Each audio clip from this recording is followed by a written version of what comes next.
सभापति महोदय, पिछले साल सितंबर में इस गरिमामयी सदन के समक्ष मैंने एक विस्तृत वक्तव्य ईस्टर्न लद्दाख में भारत चीन सीमा पर हुई डेवलपमेंट्स के बारे में दिया था।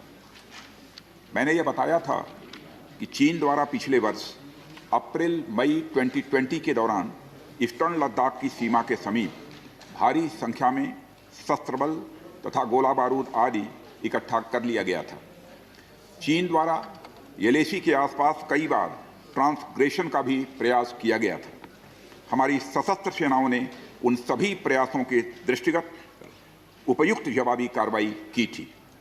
राष्ट्र के साथ इस सदन ने भी उन वीर भारतीय सैनिकों को श्रद्धांजलि दी थी जिन्होंने भारत की सीमा की रक्षा करते हुए अपना बलिदान दिया था। आज मैं इस सदन को कुछ और महत्वपूर्ण डेवलपमेंट्स के बारे में बताना चाहता हूं। सभापति महोदय, पिछले वर्ष सितंबर से दोनों पक्षों ने एक दूसरे के साथ मिलिट्री और डिप्लोमेटिक चैनल्स द्वारा संवाद स्थापित कर रखा है। हमारा यह लक्ष्य है कि एलएसी पर डिसएंगेजमेंट तथा यथास्थिति हो जाए ताकि पीस एंड ट्रैंक्विलिटी पुनः स्थापित हो सके। मैं संक्षेप में वहां की ग्राउंड सिचुएशन के बारे में सदन को दोबारा अवगत कराना चाहता हूं। सदन को ज्ञात है कि चीन ने अनधिकृत तरीके से लद्दाख केंद्र शासित प्रदेश के लगभग 38,000 वर्ग किलोमीटर पर 1962 के संघर्ष के समय से कब्जा बना लिया है। इसके अतिरिक्त पाकिस्तान ने अनधिकृत तरीके से पाक ऑक्युपाइड कश्मीर में भारत की लगभग 5,180 वर्ग किलोमीटर भूमि तथा कथित चीनो पाकिस्तान बाउंड्री एग्रीमेंट 1963 के तहत चीन को दे दिया है। इस प्रकार चीन का 43,000 वर्ग किलोमीटर से ज़्यादा भारतीय भूमि पर अनधिकृत कब्जा है।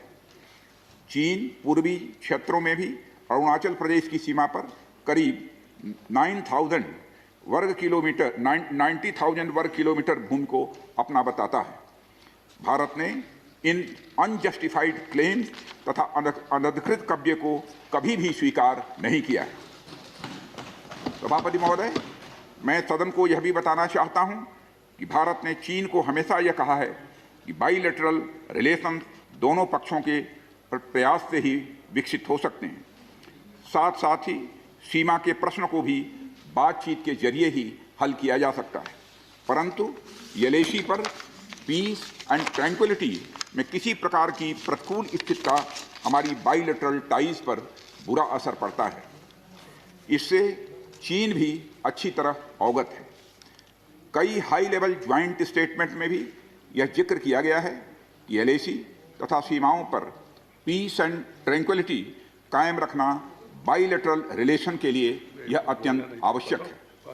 सभापति महोदय, पिछले वर्ष से चीन के द्वारा उठाए गए कदमों के कारण पीस एंड ट्रैंक्विलिटी पर प्रतिकूल असर पड़ा है। इसके फलस्वरूप चीन और भारत के संबंधों पर भी प्रभाव पड़ा है। उच्च स्तर पर चीन के साथ कई बार बातचीत के दौरान, जिसमें मेरे द्वारा चीनी रक्षा मंत्री के साथ पिछले सितंबर की बैठक और मेरे सहयोगी विदेश मंत्री श्री जयशंकर जी की चीनी विदेश मंत्री के साथ तथा हमारे एनएसए श्री अजीत जी डोभाल की अपने चीनी काउंटर पार्ट के साथ बातचीत शामिल है। हमने यह स्पष्ट कर दिया है सभापति महोदय कि यह अत्यंत आवश्यक है कि एलएसी के सभी फ्रिक्शन पॉइंट पर डिसएंगेजमेंट किया जाए ताकि पीस एंड ट्रैंक्विलिटी पुनः स्थापित हो सके। सभापति महोदय, पिछले वर्ष मैंने इस सदन को अवगत कराया था कि एलएसी के आसपास ईस्टर्न लद्दाख में कई फ्रिक्शन एरियाज बन गए हैं। चीन ने बड़ी संख्या में सेना एवं गोला बारूद आदि भी एलएसी के आसपास तथा उसके पीछे अपने क्षेत्रों में इकट्ठा कर लिया है। हमारे सशस्त्र सेनाओं द्वारा भी भारत की सुरक्षा की दृष्टि से एडिक्वेट तथा इफेक्टिव काउंटर डिप्लॉयमेंट भी किए गए हैं। मुझे यह बताते हुए सभापति महोदय गर्व महसूस हो रहा है कि भारतीय सेनाओं ने इन सभी चुनौतियों का डटकर सामना किया है सभापति महोदय, तथा अपने शौर्य एवं बहादुरी का परिचय पेंगांग त्सो के साउथ एवं नॉर्थ बैंक पर दिया है। सामरिक दृष्टि से महत्वपूर्ण कई क्षेत्रों को चिन्हित कर हमारी सेनाएं कई पहाड़ियों के ऊपर तथा हमारे दृष्टिकोण से उपयुक्त अन्य क्षेत्रों पर भी मौजूद हैं। भारतीय सेनाएं अत्यंत बहादुरी से लद्दाख की ऊंची दुर्गम पहाड़ियों तथा कई मीटर बर्फ के बीच में भी सीमाओं की रक्षा करते हुए अडिग हैं और इसी कारण हमारा एज बना हुआ है। सभापति महोदय, हमारी सेनाओं ने इस बार भी यह साबित करके दिखाया है कि भारत की संप्रभुता एवं अखंडता की रक्षा करने में वे सदैव हर चुनौती से लड़ने के लिए तत्पर हैं और अनवरत कर रहे हैं। सभापति महोदय, पिछले वर्ष से मिलिट्री एंड डिप्लोमेटिक लेवल पर चीन के साथ हमारा संबंध बना रहा है। इस बातचीत में हमने चीन को यह बताया है कि 3 सिद्धांतों के आधार पर हम इस समस्या का समाधान चाहते हैं। फर्स्ट, दोनों पक्षों द्वारा एलएसी को माना जाए और उसका आदर किया जाए। दूसरा, किसी भी पक्ष द्वारा यूनिलेटरली स्टेटस को बदलने का प्रयास न किया जाए। तीसरा, सभी समझौतों का दोनों पक्षों द्वारा पूर्ण रूप से पालन किया जाए। सभापति महोदय, फ्रिक्शन क्षेत्रों में डिसएंगेजमेंट के लिए भारत का यह मत है कि 2020 की फॉरवर्ड डिप्लॉयमेंट जो एक दूसरे के बहुत नज़दीक हैं वे दूर हो जाएं और दोनों सेनाएं वापस अपनी अपनी स्थायी एवं मान्य चौकियों पर वापस लौट जाएं।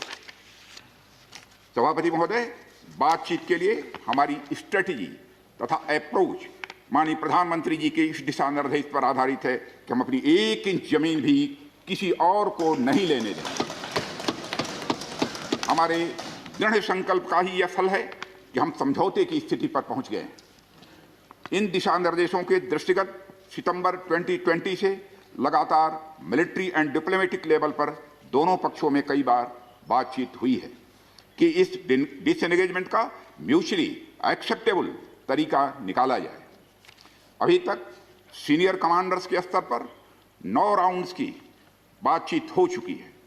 राजनयिक स्तर पर भी WMCC यानी working mechanism for consultation and coordination of India China border affair के तहत भी बैठकें होती रही हैं।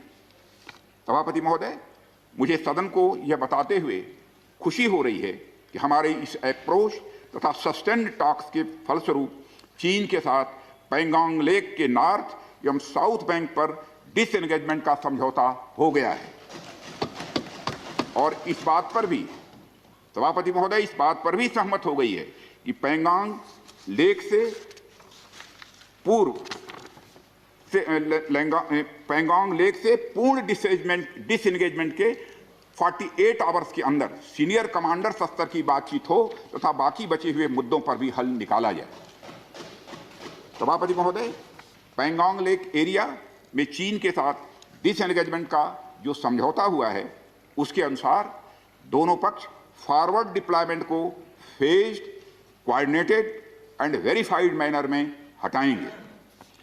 चीन अपनी सेना की टुकड़ियों को नॉर्थ बैंक में फिंगर 8 के पूरब की दिशा की तरफ रखेगा और इसी तरह भारत भी अपनी सेना की टुकड़ियों को फिंगर 3 के पास अपने permanent base Dhan Singh Thapa post पर रखेगा। इसी तरह की कार्रवाई साउथ बैंक एरिया में भी दोनों पक्षों द्वारा की जाएगी। ये कदम आपसी समझौते के तहत बढ़ाए जाएंगे तथा जो भी निर्माण आदि दोनों पक्षों द्वारा अप्रैल 2020 से नॉर्थ एंड साउथ बैंक पर किया गया है उन्हें हटा दिया जाएगा और पुरानी स्थिति कायम कर दी जाएगी। सभापति महोदय, यह भी तय हुआ है कि दोनों पक्ष नॉर्थ बैंक पर अपनी सेना की गतिविधियां जिसमें परंपरागत स्थानों की पेट्रोलिंग भी सम्मिलित है को अस्थायी रूप से स्थगित रखेंगे। पेट्रोलिंग तभी शुरू की जाएगी जब सेना एवं राजनयिक स्तर पर यानी डिप्लोमेटिक लेवल पर आगे बातचीत करके समझौता बनेगा। इस समझौते पर कार्रवाई कल से नॉर्थ एंड साउथ बैंक पर प्रारंभ हो गई है। यह उम्मीद है इसके द्वारा पिछले साल के गतिरोध से पहले जैसी स्थिति बहाल हो जाएगी। सभापति महोदय, मैं इस सदन को आश्वस्त करना चाहता हूं कि इस बातचीत में हमने कुछ भी खोया नहीं है। सभापति महोदय, सदन को यह भी जानकारी देना चाहता हूं अभी भी एलएसी पर डिप्लॉयमेंट तथा पेट्रोलिंग के बारे में कुछ आउटस्टैंडिंग इशूज बचे हुए हैं। इन पर हमारा ध्यान आगे की बातचीत में रहेगा। दोनों पक्ष इस बात पर सहमत हैं कि बाइलेटरल एग्रीमेंट्स तथा प्रोटोकॉल के तहत पूर्ण डिसएंगेजमेंट जल्द से जल्द कर लिया जाए। अब तक की बातचीत के बाद चीन भी देश की संप्रभुता की रक्षा के हमारे संकल्प से पूरी तरह और अच्छी तरह अवगत है। हमारी यह भी अपेक्षा है कि चीन द्वारा हमारे साथ मिलकर बचे हुए मुद्दों को हल करने का पूरी गंभीरता के साथ प्रयास किया जाएगा। सभापति महोदय, मैं इस सदन से आग्रह करना चाहता हूं कि मेरे साथ संपूर्ण सदन हमारी आर्म्ड फोर्सेस की इस विषम एवं भीषण बर्फबारी की परिस्थितियों में भी शौर्य और वीरता के प्रदर्शन की भूरी भूरी प्रशंसा करे। और सभापति महोदय, मैं ये कहना चाहता हूं कि जिन शहीदों के शौर्य और पराक्रम की नींव पर यह डिसएंगेजमेंट आधारित है, उन्हें देश सदैव याद रखेगा। सभापति महोदय, मैं इस बात से भी पूरी तरह से आश्वस्त हूं कि यह पूरा सदन, चाहे कोई किसी भी दल का क्यों न हो, देश की संप्रभुता, एकता और अखंडता और सुरक्षा के प्रश्न पर एक साथ खड़ा है और एक स्वर से समर्थन करता है कि यह संदेश केवल भारत की सीमा तक ही सीमित नहीं रहेगा, बल्कि पूरे विश्व को जाएगा। सभापति महोदय, यह बात मैं विश्वास के साथ कह सकता हूं। धन्यवाद सभापति महोदय। जय हिंद। धन्यवाद। Thank you, Defense Minister. We will be going to discuss budget. Mr. Subhash Chandra Bose was speaking, and now we will continue. And it has been decided today in the BAC meeting that, no, please, there is an issue of national unity and integrity and security and safety of the country that does not have any this thing. So, please, no. ठीक है, pause को। Thank you. Thank you. Please. Right now, that is your thing. But please, no, this is a matter of national unity, safety and security. Discussions are going on, please. Sri, today morning, it was decided that please sit down. Let us not send wrong signals. Let us not send wrong signals. The entire house should be seen speaking in one voice. And then, please. Right. Okay. Right. Please. Please sit down. Please. This is not the way. There were precedents earlier. In the matters of national unity and safety and security of the country, when the discussions are going on, the last 48 hours and now also by tomorrow, and then discussions with Chinese, and we want to create controversies. This is not good. It's not in the interest of the country. Please sit down. Sri Subhash Chandra Bose, on morning, as I told you, it was decided, please. It was decided that we will be continuing the budget discussion, and then we will continue it today up to 3 o'clock also, and then it will continue tomorrow, and it will be concluded and replied tomorrow. Sri Subhash Chandra Bose. Please, please, कृपया देश के हित में आप लोग बैठ जाइए, please. Please. Thank you, sir. Nothing shall go on record other than what is permitted. Sir. Please. Yeah. Sir. Right. This sort of scenes will not be appreciated by the people. Please. I told you. This is yeah. Yes. Right. That whatever needs to be shared with the country and the House, the Minister, after discussion, has made a statement. Now the suggestion is again to have a in-camera meeting. We'll get it examined. Please sit down. Please. I will keep that in mind. This suggestion that has come now also, I will keep it in mind. The minister is in touch with me. He met me also in between. He explained to me the situation there, and then it was decided we will wait for some time. I have conveyed it to certain leaders also. Then today, the minister wanted to take the House into confidence. He has made a statement. Let us not create controversies and unnecessarily send wrong signal to the country.